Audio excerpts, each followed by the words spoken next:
നമുക്ക് A ലൈൻ്റെ pattern cut ചെയ്യാം. അതിന് ആദ്യം ബാക്ക് പാർട്ടാണ് നമ്മൾ കട്ട് ചെയ്യുന്നത്. അപ്പം ബാക്ക് നെക്കിലൂടെ സീം ഇട്ട ലൈനിലൂടെ കട്ട് ചെയ്ത് പോവുക.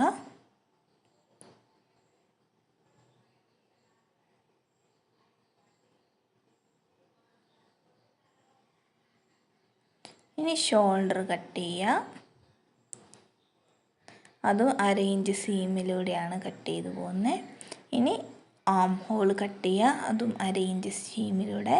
ബാക്ക് ആം ഹോളാണ് നമ്മളിപ്പോൾ കട്ട് ചെയ്യുന്നത്. ഇനി സൈഡ് 1 ഇഞ്ച് സീം ഇട്ടതിലൂടെ കട്ട് ചെയ്യുക.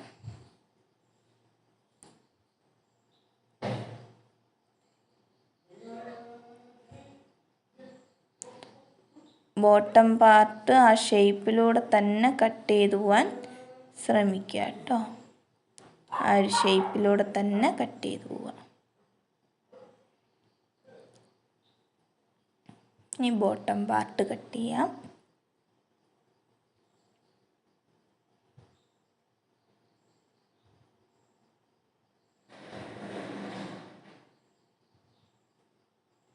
ഇനി നമ്മൾ ബാക്ക് പാർട്ട് കട്ട് ചെയ്തിട്ടുണ്ട്. ഇനി നമുക്ക് ഫ്രണ്ടും ബാക്കും സെപ്പറേറ്റ് ചെയ്യണം.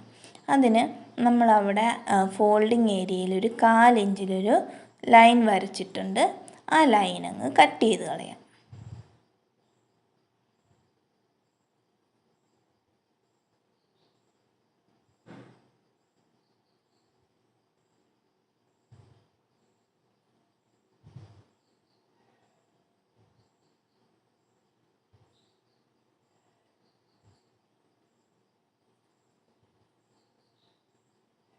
ഇനി നമുക്ക് ഇതിൽ നിന്ന് ഒരു പാർട്ട്, അതായത് ബാക്ക് പാർട്ട് എടുത്ത് മാറ്റി വെക്കാം. ഇതാണ് നമ്മുടെ ബാക്ക് പാർട്ട്. ഇനി നമുക്ക് ഫ്രണ്ട് പാർട്ടിൽ നെക്കിൻ്റെ അവിടെയും ആം ഹോളിൻ്റെ അവിടെയാണ് നമുക്ക് വേരിയേഷൻ വരുന്നത്. അപ്പോൾ അതൊന്ന് കട്ട് ചെയ്ത് കൊടുക്കാം. ബാക്കി എല്ലാ ഭാഗവും സെയിം ആണ്, ബാക്കും ഫ്രണ്ടും. ആകെ വ്യത്യാസം വരുന്ന നെക്കിൻ്റെ അവിടെയും ആം ഹോളിൻ്റെ അവിടെയാണ് ഷേപ്പിൽ വ്യത്യാസം വരുന്നത്. അപ്പോൾ അതൊന്ന് കട്ട് ചെയ്ത് കൊടുക്കുക. സീം ഇട്ട ലൈനിലൂടെ വേണം കട്ട് ചെയ്യാൻ, മാറിപ്പോകരുത്.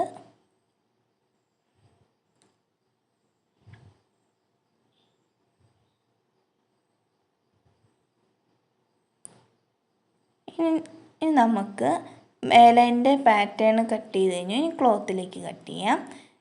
ഞാനിവിടെ കോട്ടൻ്റെ 2.5 മീറ്റർ ക്ലോത്താണ് എടുത്തേക്കുന്നത്. ഇതെങ്ങനെയാണ് ഫോൾഡ് ചെയ്യുന്നതെന്ന് നോക്കാം. അപ്പം നമുക്ക് 4 ആണ് ഫോൾഡ് ചെയ്യേണ്ടത്. അപ്പോൾ 2 രീതിയിൽ നമുക്ക് 4 ഫോൾഡ് ചെയ്യാം. ആദ്യത്തെ ഈ രീതിയിൽ നേരെ പകുതിയായിട്ട് മടക്കുക.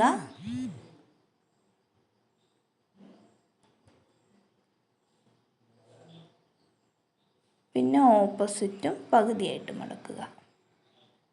ഇതുപോലെ മടക്കാം. പക്ഷേ എനിക്കിവിടെ ലെങ്ത്ത് അഡ്ജസ്റ്റ് ആവില്ല. അതുകൊണ്ട് വേറൊരു രീതിയിലാണ് ഞാൻ മടക്കുന്നത്. അതായത് നേരെ പകുതി മടക്കി വീണ്ടും അതുപോലെ തന്നെ ഒന്നുകൂടി മടക്കുക.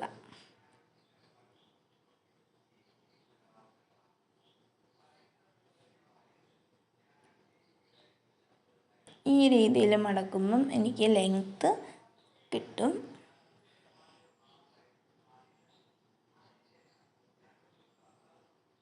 എന്നിട്ടതൊരു ടേബിളിൽ വിരിച്ച് വെക്കുക. ഫോൾഡിങ് ഏരിയ നമ്മുടെ വശത്ത് വരുന്ന, അതായത് നമ്മൾ നിൽക്കുന്ന വശത്ത് ഫോൾഡിങ് ഏരിയ വരുന്ന രീതിയിൽ വേണം നമ്മൾ ക്ലോത്ത് മേശയിൽ വിരിച്ച് വെക്കാൻ. എല്ലാം കറക്റ്റായിട്ട് ഫോൾഡ് ചെയ്ത് മടക്കൊന്നുമില്ലാതെ നിവർത്തി വെക്കുക. എന്നിട്ട് നമുക്ക് ബാക്ക് പാർട്ടിൻ്റെ പാറ്റേൺ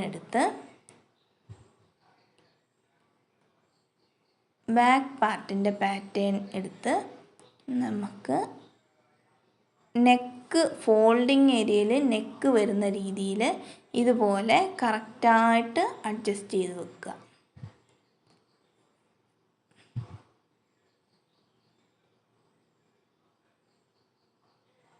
എന്നിട്ട് നമുക്ക് ക്ലോത്ത് മാർക്ക് ചെയ്യുന്ന ചോക്ക് യൂസ് ചെയ്ത് ട്രേസ് ചെയ്തെടുക്കാം. ഇതുപോലെ ട്രേസ് ചെയ്തെടുക്കാം.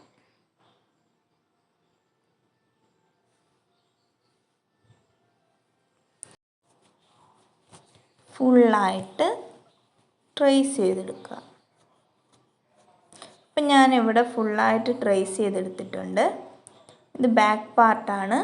ഇതൊന്ന് കട്ട് ചെയ്യാം. നമുക്ക് ഈ ട്രേസ് ചെയ്ത ലൈനിലൂടെ നമുക്ക് ക്ലോത്ത് ഒന്ന് കട്ട് ചെയ്തെടുക്കാം. ഇപ്പം നെക്ക് വഴി സ്റ്റാർട്ട് ചെയ്ത്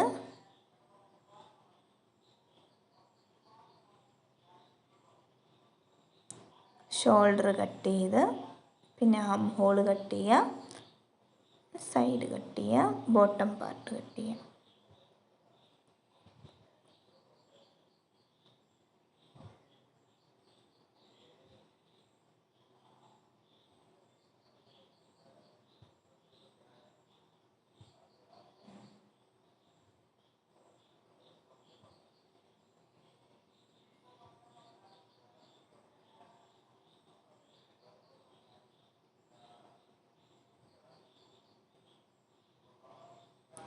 ഇനി എനിക്ക് ലെങ്ത്ത് കറക്റ്റ് ആയതുകൊണ്ട് എനിക്ക് അവിടെ കട്ട് ചെയ്യാനില്ല. ആ ഷേപ്പ് മാത്രമാണ് ഞാൻ കട്ട് ചെയ്ത് കളയുന്നത്. ഇങ്ങനെ നമ്മൾ ബാക്ക് പാർട്ട് കട്ട് ചെയ്തു. ഇനി നമുക്ക് ഫ്രണ്ട് പാർട്ട് കട്ട് ചെയ്യണം. അപ്പം ഇതിൻ്റെ ഉള്ളിൽ നിന്ന് ഒരു ഇതെടുത്ത് മാറ്റി വെക്കുക. ഒരു പീസ്, 2 പീസായിട്ടാണ് കിട്ടുക.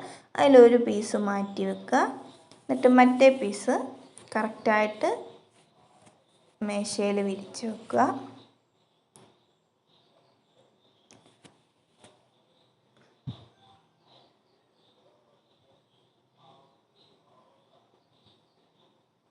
നമുക്ക് ഫ്രണ്ട് പാർട്ടിലും വ്യത്യാസം വരുന്നത് നെക്കിൻ്റെ അവിടെ, ആം ഹോളിൻ്റെ അവിടെയാണ് വ്യത്യാസം വരുന്നത്.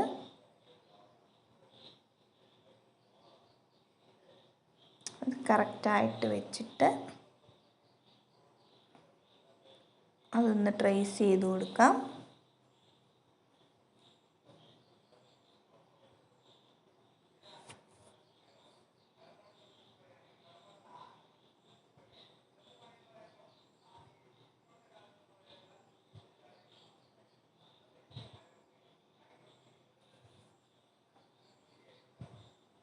ഇനി അതൊന്ന് കട്ട് ചെയ്തെടുക്കാം.